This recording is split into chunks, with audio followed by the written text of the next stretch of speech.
But first, to see how the markets have reacted to events in Japan and the Middle East, it's over to Jane Edwards.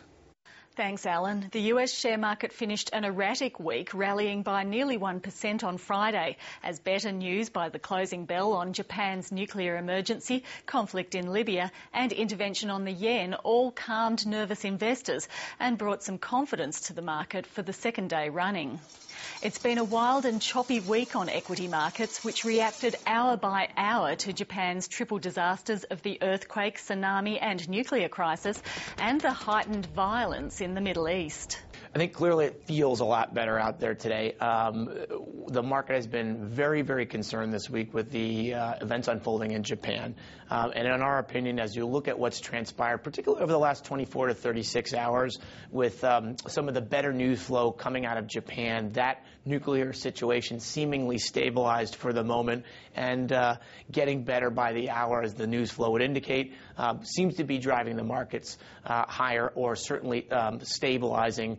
Coordinated G7 action to reduce the value of the yen, the first of its kind in 11 years, also brought confidence to markets, especially in Japan, where the Nikkei rebounded almost 3% on Friday after a terrible week. On commodities markets, oil came off slightly after the UN imposed the no-fly zone over Libya, but uncertainty remains.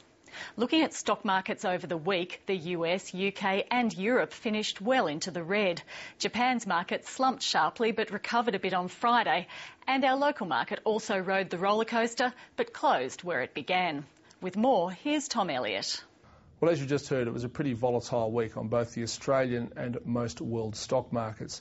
Trade was dominated by three major factors, two of them extremely negative.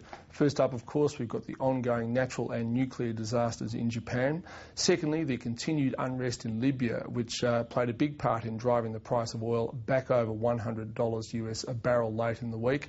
And thirdly, and more positively, signs are starting to emerge that the US economy is finally beginning to improve.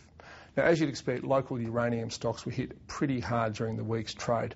Names like Extract, ERA and Paladin all ended the week much lower than where they were at the start. In takeovers, a lot of volatility. The bid for uranium producer Mantra Resources was dropped in controversial circumstances. Now, the bidder is state-owned Russian group ARMZ. The rumour is that they might return for another bite, albeit at a significantly lower price. Also, Hong Kong's Region Pacific dropped its bid for BC Iron Ore. Now, again, that was both unexpected and controversial, and the company is planning a statement on the issue. And finally, there are rumours that Japanese life insurer Dai-ichi may not be able to complete its bid for local group Tower Australia. Now, Dai-ichi certainly wants to take over Tower, but the bid is subject to approval by the Japanese regulator, and that approval cannot be assumed given the current circumstances. Turning to oil and gas, a sector that was well bought up during the week, and Origin Energy raised $2.3 billion in a rights issue at $13 a share that was very well supported by the market. Other oil producers like Woodside Petroleum, Santos and Oil Search all saw their shares bought up during the week. And insurance stocks like IAG and QBE were down, but not that much, as neither company has very much direct exposure to the Japanese market. Winner of the week is Tap Oil, up 15% on the back of the market's newfound enthusiasm for fossil fuels. Loser of the week, however, is Barclay Resources, down 37% for the sin of being both a uranium explorer and for announcing a greater than expected first half loss.